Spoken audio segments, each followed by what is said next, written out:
Today's top stories, January 25, 2021. President Duterte vouches for the integrity of vaccine czar Secretary Carlito Galvez Jr.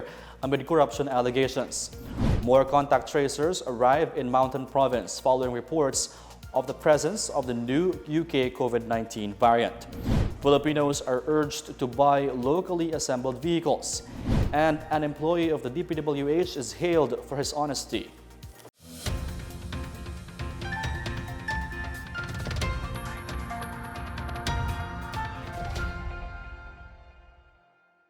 Good day, I am Rom Dulfo. Welcome to PNA Newsroom.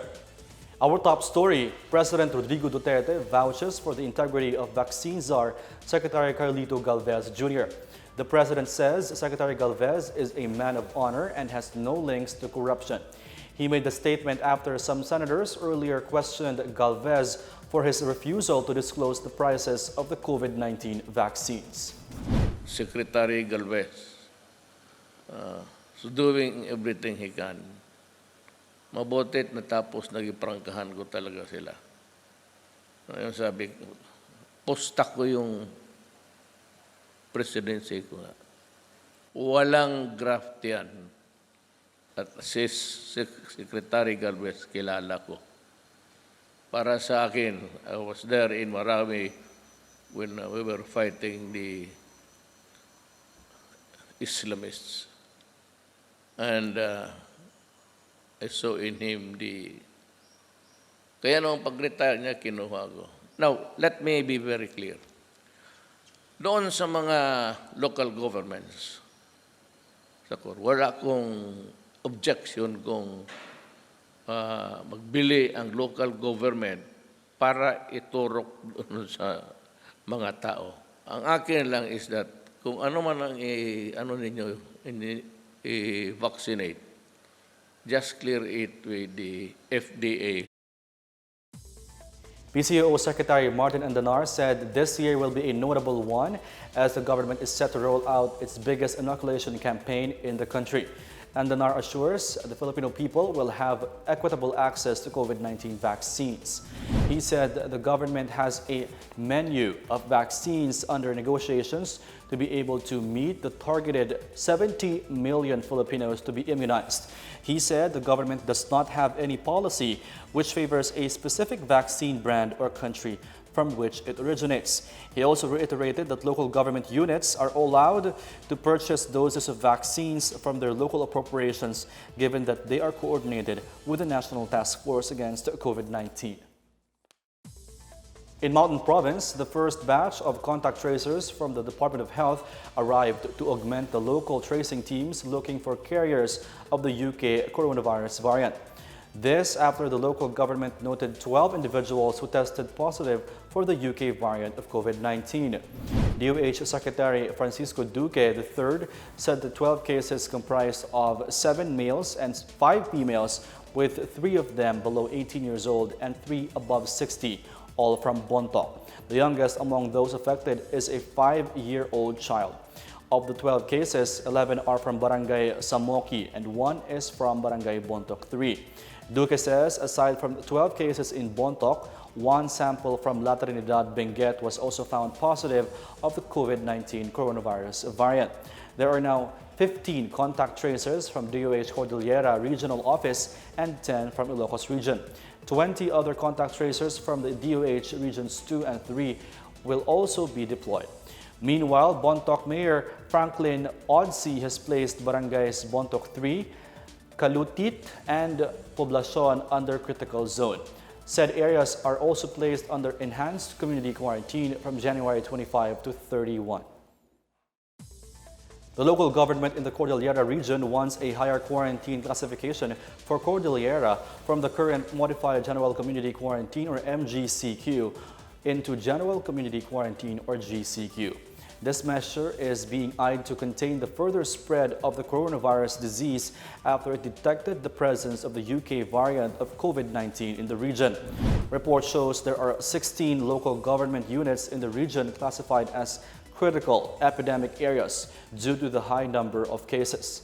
These are the towns of Besal, Bontoc, Sabangan, and Sadanga in the Mountain Province, Balbalan, Lubuagan, Pasil, Rizal, Tanudan, and Tabuk City in Kalinga, Atok, Itogon, Kapangan, Mankayan in Benguet, and Hungduan and Kiangan in Ifugao Province. Meanwhile, the Provincial Interagency Task Force has ordered a mandatory 14-day community quarantine starting today in all municipalities following the city's order of a lockdown similar to an enhanced community quarantine or ECQ. As such, quarantine passes will be issued to households in the city where only one member will be allowed to go out to buy essentials. Tabuk City Mayor Darwin Estranero said all residents will be required to stay home for the duration to allow contact tracing to be fully done. Still in the Cordillera region, the provinces of Abra and Ifugao will hold a training course for local health officers ahead of the rollout of the government's COVID-19 vaccination program. The said training would be attended by provincial and municipal health officers, rural health physicians, national immunization program coordinators, supply and logistics officers, and local epidemiology and surveillance officers. Meanwhile, Benguet Governor Melchor Diclas said they have begun profiling the residents ahead of the vaccination rollout to determine those who are willing to be vaccinated. Diclas said the local government will depend on the allocation from the national government. They will also begin the inoculation as soon as the vaccines arrive. In Cebu, the health condition of an overseas Filipino worker is being monitored for a possibility of contracting the UK variant of COVID-19. The sample specimen extracted from the OFW were already sent for genome sequencing at the Philippine Genome Center in Quezon City. The patient is a 28-year-old female OFW who arrived in Cebu from Dubai last Thursday. The patient was placed under monitoring after testing positive for COVID-19. Her husband and baby are placed under close monitoring. The health department wants to suspend the easing of age restrictions for people who can leave their homes amid the COVID-19 pandemic. Details from Marita Muahe. Health Undersecretary Maria Rosario Vergeire said the recommendation comes after the new variant was detected in the country. Beginning February 1, people aged 10 years to 65 years in areas under the Modified General Community Quarantine or MGCQ can leave their homes for non-essential activities such as going to malls.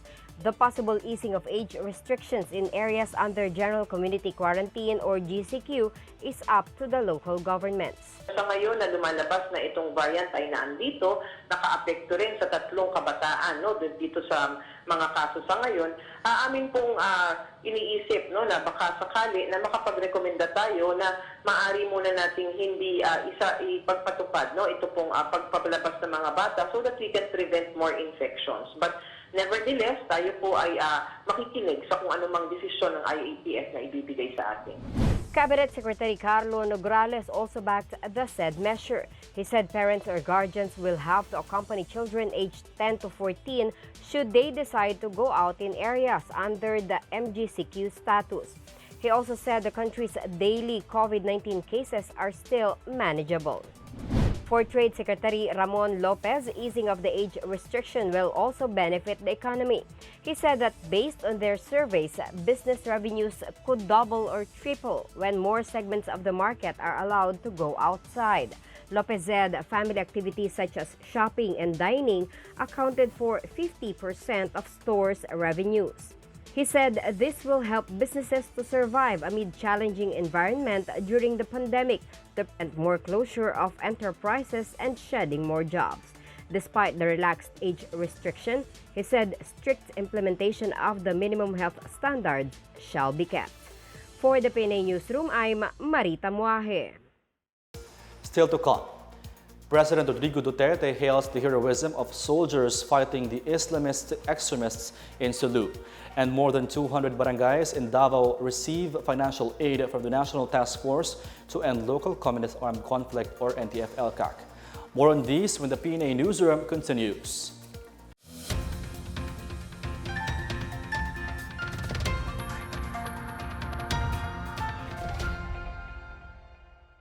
Sa matinding laban natin sa Coronavirus Disease 2019, sugpuin din natin ang pagkalat ng fake news. Huwag magbahagi ng impormasyon na hindi tiyak ang pinagmulan. I-check mabuti ang source ng balita. Kumuha lamang ng impormasyon mula sa mga official channel ng Department of Health.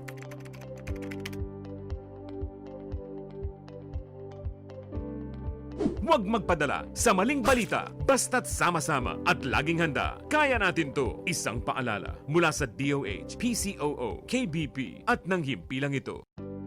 Alamin kung paano ang tamang pagsusuot ng surgical mask. Una, hawakan ang mask sa strap at siguruhing natatakpan nito ang inyong bibig at ilong. Tandaan, ang may kulay na bahagi ng mask ang dapat nasa labas. Ito lamang ang tamang paraan ng pagsuot nito. Ihulma ang nose piece o maliit na metallic strip ayon sa hugis ng inyong ilong. Iwasan ang paghawak sa inyong ilong at bibig. Kung marumi na ang mask, hubarin ito gamit ang strap at itapon ito sa isang basurahan. Siguruhin ang maayos na paghuhugas ng kamay gamit ang sabon at tubig. Ang surgical mask ay dapat gamitin ng mga pasyenteng may sakit sa baga o mga taong mayroong ubo, sipon at lagnat, mga nag-aalaga sa mga may sakit, at mga healthcare at frontline workers. Maaari ring magsuot nito kung kayo ay pupunta sa matataong lugar. Basta't sama-sama at laging handa. Kaya natin to. Isang paalala mula sa DOH, PCOO, KBP at ng himpilang ito. Pangalagaan ang sarili laban sa Coronavirus Disease 2019. Hanggat maaari, umiwas sa mataong lugar. Iwasang hawakan ang ilong at bibig, maging malinis sa katawan at ugaliin ang wastong paghuhugas ng kamay. Takpan ang ilong at bibig kung uubo o babahing. Umiwas sa mga taong nagpapakita ng sintomas ng coronavirus disease gaya ng lagnat, ubo at sipon. Magsuot ng face mask kung kinakailangan. Basta't sama-sama at laging handa. Kaya natin to. Isang paalala mula sa DOH, PCOO, KBP at ng himpilang ito.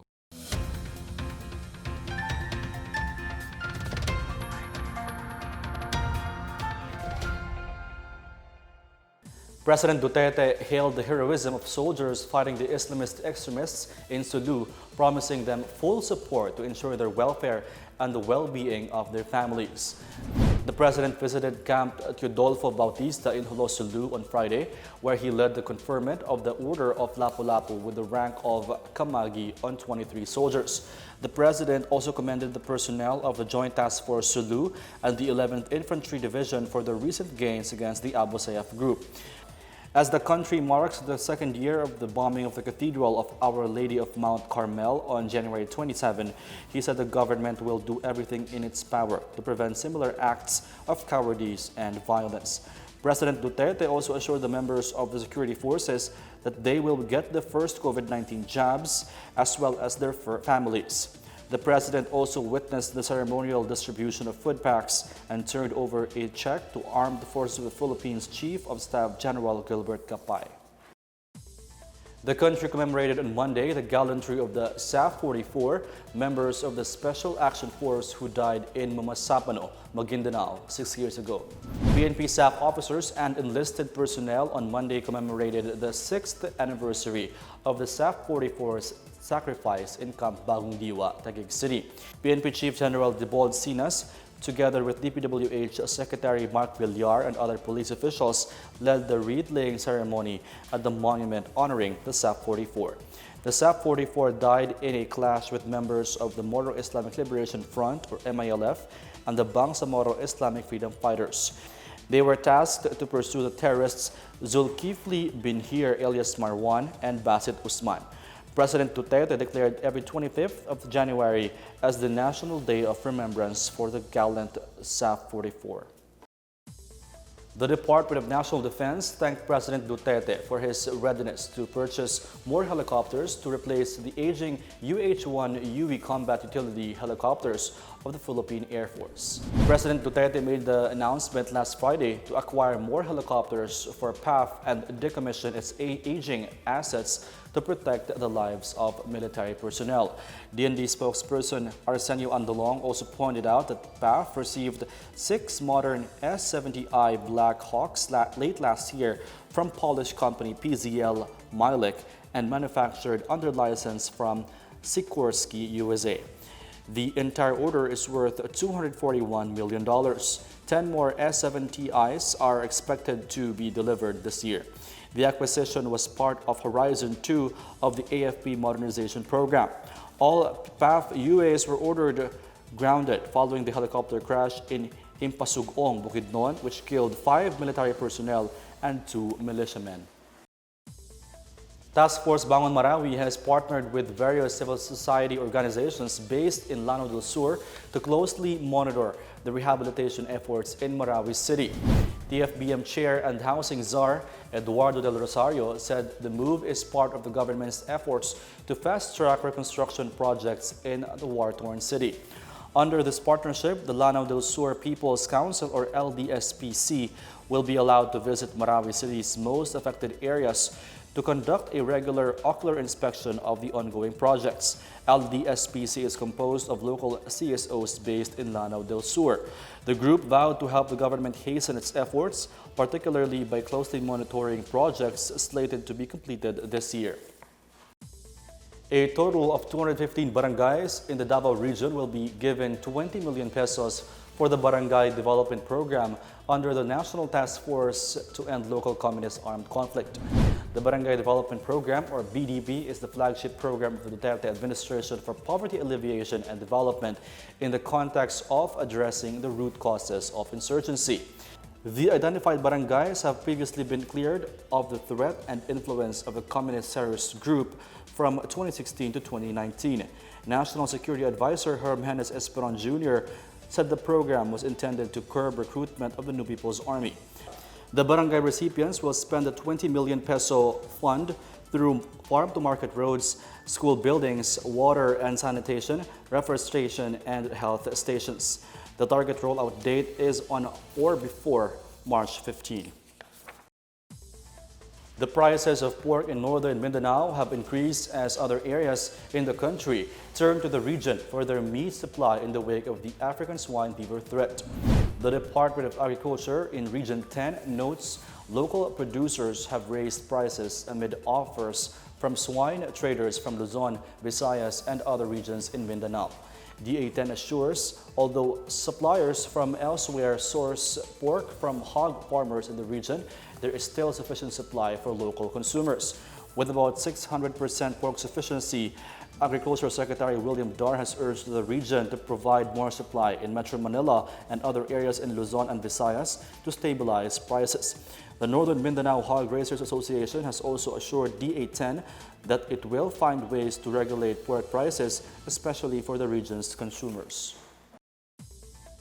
In business, the national government is eyeing to impose a price cap on pork amid rising food prices. Cabinet Secretary Carlo Nograles, chair of the Interagency Task Force on Zero Hunger, said the Department of Agriculture is currently studying the possibility of imposing stricter price measures in public markets. Besides COVID-19, Nograles admits the government is also facing the challenge of addressing African swine fever. To address soaring prices of vegetables, Nograles said that there is also a need to increase accessibility and supply by promoting community gardening and urban gardening. Meanwhile, Nograles emphasized the need to prioritize programs to reduce the incidence of hunger by half, or 8.8% this year, from 16% in November 2020. Nograles said the national food policy will help ensure food security in the country by supporting farmers and fisherfolk. He also notes it was just as important to lower the country's current unemployment rate. Trade Chief Ramon Lopez has urged Filipinos to patronize locally assembled vehicles to save the local automotive industry. Lopez made this call after Japanese car maker Nissan announced to cease its manufacturing operation in the country. Nissan manufactures its Almera model in its plant in Santa Rosa, Laguna. Honda last year announced it will stop its manufacturing operation in the country. Isuzu also ended the local production of its D-Max here. Lopez said the closure of manufacturing facilities or car makers was affected by the influx of imported cars. To protect the local auto industry, the DTI imposed a safeguard measure of 70,000 pesos per unit for imported passenger cars and 110,000 per unit on imported light commercial vehicles. The trade remedy will be effective for 200 days.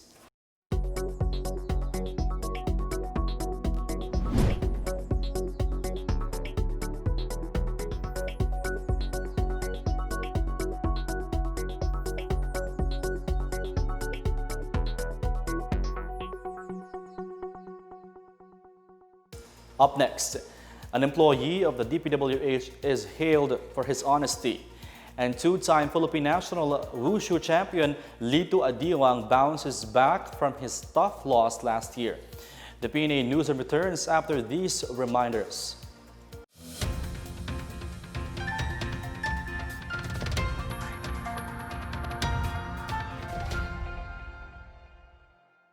Tandaan ang tamang paraan ng paghuhugas at paglilinis ng kamay upang makaiwas sa iba't ibang karamdaman. Basain ng tubig ang mga kamay at sabunin. Unang sabunin ang mga palad at ang likod ng mga kamay. Kuskusin na maigi ang pagitan ng mga daliri at maging ang mga kuko. Isunod ang pagitan ng mga hinlalaki at kuskusin ng paikot ang mga dulo ng mga daliri sa magkabilang palad. Banlawang mabuti ang mga kamay sa malinis na tubig at patuyuin ang mga kamay gamit ang single-use towel o air dryer. Basta't sama-sama at laging handa, kaya natin to! Isang paalala mula sa DOH, PCOO, KBP at ng himpilang ito. Alamin ang tamang paraan ng pag-ubo upang mapigilan ang paglaganap ng Coronavirus Disease 2019. Ugaliing magdala ng panyo o tissue. Kung uubo o babahing, takpan ang buong ilong at bibig gamit ang panyo o tissue. Kung walang dalang panyo o tissue, maaaring gamitin ang braso na pantakip. Kung nakararamdam na kailangan umubo o bumahing, agad na dumistansya sa mga tao sa paligid. Huwag dumura kung saan-saan, gumamit ng tissue at itapon sa basurahan. Ugaliin ang paghuhugas ng kamay at paggamit ng alcohol o hand sanitizer upang mamatay ang mikrobyo. Basta't sama-sama at laging handa, kaya natin to! Isang paalala mula sa DOH, PCOO, KBP at ng himpilang ito. Alamin ang mga dapat gawin sa lugar ng trabaho laban sa Coronavirus Disease 2019. Ang mga kumpanya ay dapat magbigay ng face mask sa kanilang mga empleyado. Bukod dito, magbigay kaalaman din patungkol sa COVID-19. Siguraduhing malinis ang kapaligiran. Maglagay ng sabon at hand sanitizer sa mga palikuran. Siguraduhing ligtas at nalutong maigi ang mga pagkain sa kantina. Obserbahan ang kalusugan ng mga empleyado at katrabaho. Kung sakali man na mayroon silang sintomas ng coronavirus disease gaya ng lagnat, ubot-sipon at hirap sa paghinga, ay agad ipasuri sa doktor. Basta't sama-sama at laging handa, kaya natin to! Isang paalala mula sa DOH, PCOO, KBP at ng himpilang ito.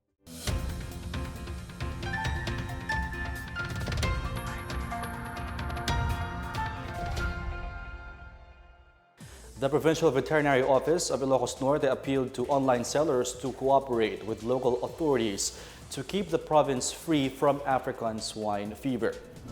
Provincial Veterinarian Dr. Loida Valenzuela said online meat selling is seen as the culprit for the spread of ASF based on new outbreaks, which were recorded after community quarantine protocols were relaxed. This as local authorities intercepted undocumented pork products at a quarantine checkpoint in Badok town last week. With the recent detection of ASF in the Visayas region, Valenzuela says there is a need to intensify the strict monitoring and implementation of all related laws. Members of the Sangguniang Panlalawigan are also working on the passage of an ordinance which aims to prevent the entry of ASF and stabilize hog and pork prices in Ilocos Norte. The Department of Public Works and Highways in Caraga lauded the honesty of one of its employees who recently returned 360,000 pesos in cash to its rightful owner. Survey aide Bernardo de la Cruz handed over before DPWH officials the bag containing the cash to Jean Hinayon, supervisor and cashier of San Isidro Upland Farmers Multipurpose Cooperative in Santiago, Agusan del Norte. De la Cruz spotted a black bag full of money on the side of the road in the afternoon of January 20, 2021 while riding his bike in Butuan City. The next day, De la Cruz brought the bag to the DPWH 13 office, which exerted all efforts to find its owner. DPWH 13 Director Paul de los Santos commended the uprightness of Bernardo de la Cruz. In our foreign news, Indonesian Minister of Communication and Informatics Johnny Plate highlighted the importance of cooperation between ASEAN and other countries to expedite digital transformation amid the COVID-19 pandemic. Plate urged member states and partners to take maximum advantage of digitalization to boost economic recovery. He underscored the significance of data security and sovereignty, data governance and cooperation, and discussions on the exchange of cross-border data flow that meets the principles of reciprocity, lawfulness, fairness, and transparency. Plate addressed the first ASEAN Digital Ministers meeting held virtually from January 18 to 22. The series of virtual meetings marked the launch of the ASEAN Digital Master Plan, or ADM 2025, and the Putrajaya Declaration. ADM 2025 is ASEAN's vision to create a digital economy and community that needs to be supported by equal connectivity. In sports, LITO ADIWANG bounced back from his tough loss last year in style after knocking out Namiki Kawahara in the first match of one Unbreakable at the Singapore Indoor Stadium last Friday. ADIWANG was unfazed by the reigning deep strawweight champion, who replaced supposed opponent Hexit Getu on short notice all fight long. He averted Kawahara's takedown attempt and banked on his kicking prowess to keep the Japanese fighter at bay in round 1. The end came at round 2 when ADIWANG knocked out Kawahara with a left hook, prompting the referee to stop the contest. ADIWANG moved up to 12 wins and 3 losses with 7 knockouts, while Kawahara fell to 7 wins, 4 losses, and 2 draws. Torrential rains triggered floods and landslides in some villages in Arakan, North Cotabato on Saturday, causing damage to properties. Several small houses, motorcycles, and a vehicle were among those destroyed by floods, although no casualties were recorded so far. A major landslide also hit Sitio Kikubang, Barangay Mantangkil. The landslide blocked a secondary national road that links local farmers to market centers in Davao City. The local government unit has already dispatched heavy equipment and a team from the engineering office to clear the road from mud and other debris. Meanwhile, flash floods were reported in the adjoining villages of Libertad and Ganatan. Portions of the Poblacion area also experienced flooding.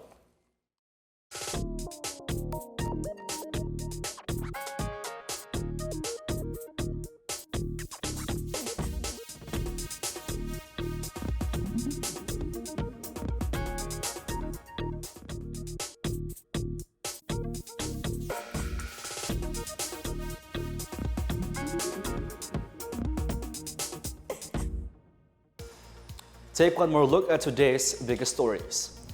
President Duterte vouches for the integrity of vaccine czar Secretary Carlito Galvez Jr. amid corruption allegations. More contact tracers arrive in Mountain Province following reports of the presence of the new UK COVID-19 variant. Filipinos are urged to buy locally assembled vehicles. And an employee of the DPWH is hailed for his honesty. Thank you for watching another episode of the PNA Newsroom. To check more news content, check our webpage or head on to the Philippine News Agency's Facebook and Twitter accounts. For more stories about the government and how it serves Filipinos, look for these hashtags in all our social media platforms and websites. We are shown on the pages of the PCOO and its attached agencies. Also watch us on television on PTV4 and IBC 13. And that's the biggest stories that you need to know from the PNA Newsroom. We tell stories that inspire change. I am Rom Dulfo. Have a good day.